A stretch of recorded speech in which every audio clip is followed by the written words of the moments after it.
You're tuned into Sports from the Hoodwood, the internet's foremost location for the most honest, inspiring insight and opinion on the world of sports.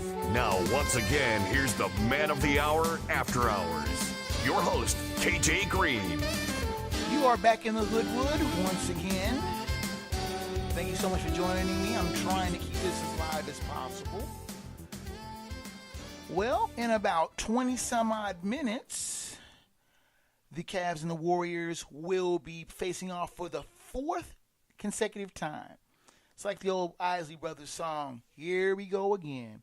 Or maybe the Aerosmith song, Same Old Song and Dance. We are experiencing the NBA's version of Groundhog Day. As I mentioned, for the fourth straight time, the Cavs and the Warriors are meeting in the NBA Finals. You realize none of the four major pro sports have the same two teams met 4 straight times for its respective league titles. I was researching this when I first heard this, and I'm like, no, wait a minute. The Yankees and the Dodgers or the Lakers and the Celtics, they faced off? No, the Lakers and the Celtics didn't. Not in the Russell era, not in the Bird era, and not for the Yankees-Dodgers in the 50s. No, they didn't meet 4 straight times. You keep saying, well, yes, no. You had teams like the Whiz Kid Phillies, the Willie Mays Giants, the Bobby Thompson Giants win the pennant, jumped in between there. The Reds, the Cardinals, they all were kind of peppered in there as Yankees opponents. Now, the Yankees were in there almost every year.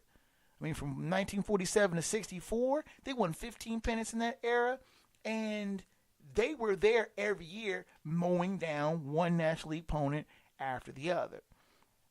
Only the Buffalo Bills have made it to 4 straight Super Bowls, and we all know they've lost all 4. But they only played the Cowboys twice. The Islanders and the Montreal Canadiens are the only team in my recent memory to make 4 straight Stanley Cup Finals, but they never played each other, and they never played the same team. Any of their 4 Cup wins. Now the Warriors have won 2 of the last 3 finals, but this will be their first back-to-back title if they win. Because remember, they won in 15, the Cavs won in 16, and the Warriors are defending NBA champions. But conspiracy theorists abound, saying it was fixed for the ratings. You already know the collective shrug of fans that say they're fatigued by the same 2 teams facing again and again and again and again. I know I'm tired of it. I mean, but I'm not taking anything away from Steph Curry, great player. I'm not taking anything about Kevin Durant other than the fact that he joined a 73-win team to, I think, vulture onto a title. But he's carried his weight. And I'm not taking anything away from LeBron James. LeBron James has been to 8 straight finals. 8. There's only a guy named Bill Russell could say that he's been to that number of them. And people saying, oh, this is one of the greatest rivalries in sports. Stop it. Just stop it. This is not a rivalry at all. The Warriors will win this in 5 games. Game 1 is going to be in about 20-25 minutes. But I'm maintaining the Warriors are better in every facet of the game. Their starting 5 is better. Their bench is better.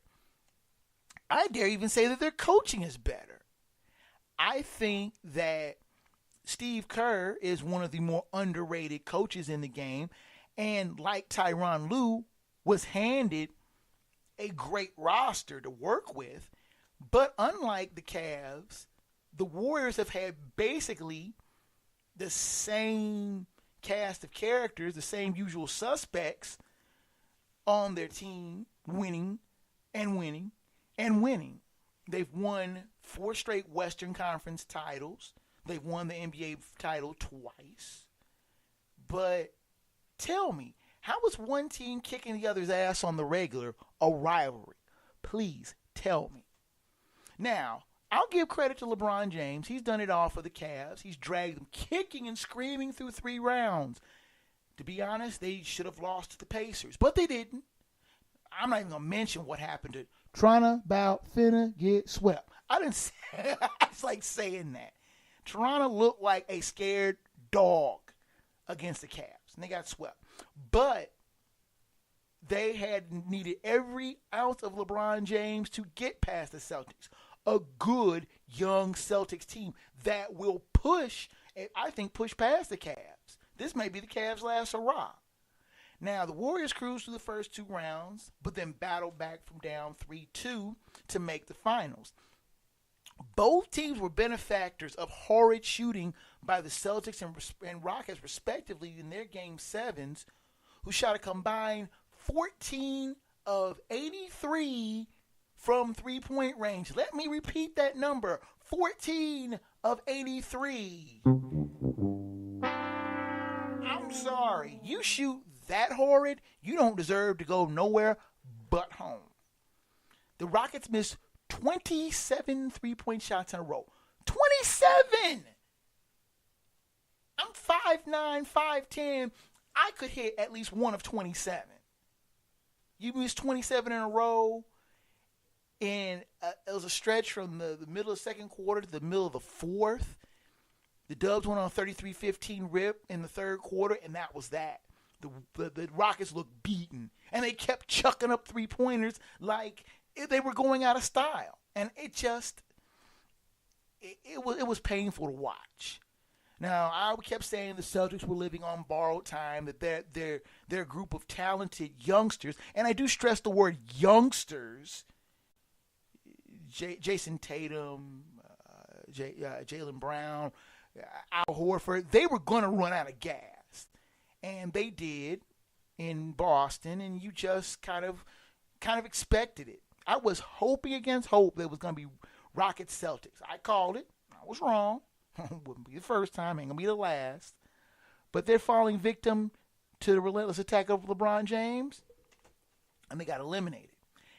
Now, turning to the Warriors for a second, and everyone is saying rightfully that they're one of the more dominant teams in recent memory. I'm not going to argue with that. And you think most teams would be happy to win 58 games in a season. That would be a high watermark.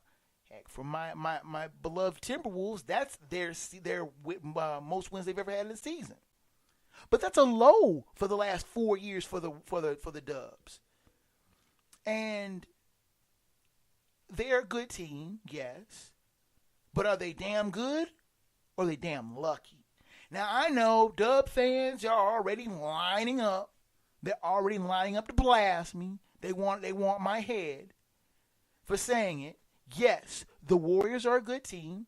And championship teams, they need a spot of luck here and there to navigate the various potholes, pitfalls that will befall a would-be champion. But consider how many times the Warriors have been the fortunate son. 2015, the Dubs faced a weakened Grizzlies team without Mike Conley Jr. Remember him? Tony Allen. Then they faced a Rockets team without Patrick Beverly, who was one of their main gunners. Then they faced a weakened Cavs team with no Kevin Love. Kyrie Irving hurt in the first game. LeBron James had Matthew Dellavedova as his wingman. Matthew Dellavedova, for crying out loud. And they still pushed the Dubs to 6 games. 2016, the Dubs won 73 games, but get pushed by the Thunder to 7 games and have Kevin Durant have an absolutely horrid Game 7 shooting night and then lose to the Cavs after blowing a 3-1 lead and having games 5 and 7 on their home court. Luck didn't stand up there. 2017, the Dubs get Kevin Durant and win the title, but injury to Kawhi Leonard knocks him out of the Game 1 of the West Finals, in which the Spurs collapse after blowing a 23-point Game 1 lead. The Dubs are benefactors by the Clippers falling apart, blowing a lead. The Dubs had, and then, of course, we all know what happened with James Harden shooting his way out of the Western Conference semis against the Spurs. And like I said before, the Warriors keep getting lucky. Want another point? Well, I'm glad you asked. In 2018, this year the Dubs faced a weakened Spurs team again with no Kawhi Leonard. Face a one-man gang with the Pelicans team depending totally on Anthony the Brow Davis. No disrespect to Jrue Holiday or Rajon Rondo. They played admirably. But how much of a factor would a Boogie Cousins been in that series? Him and Anthony Davis pushing around the Warriors, the smaller Warriors, that would have been more of a 4-1 series. And the Dubs were down 3-2 to the Rockets, who then lose Chris Paul to a bad hammy in Game 6, which I had said on these very airwaves last week, no CP, no chance. CP was out for Game 6, as expected. The Warriors blew out the Rockets. When he was a no-go for Game 7, I said, forget about it. The Rockets aren't going to win. And though the Rockets hung tough for a while, we all know what happened. They shot their way out of Game 7. Now, are the Dubs good? Of course they are. But you have to look at the many fortunate bounces that they have had, as well as a relative string of good, if not great health that they've had themselves. Being able to bring Steph Curry back slowly after his injury was extra beneficial to the Warriors. Again, are they a good team? Of course they are. But they are a little bit lucky. Come back with some more thoughts here in just a moment.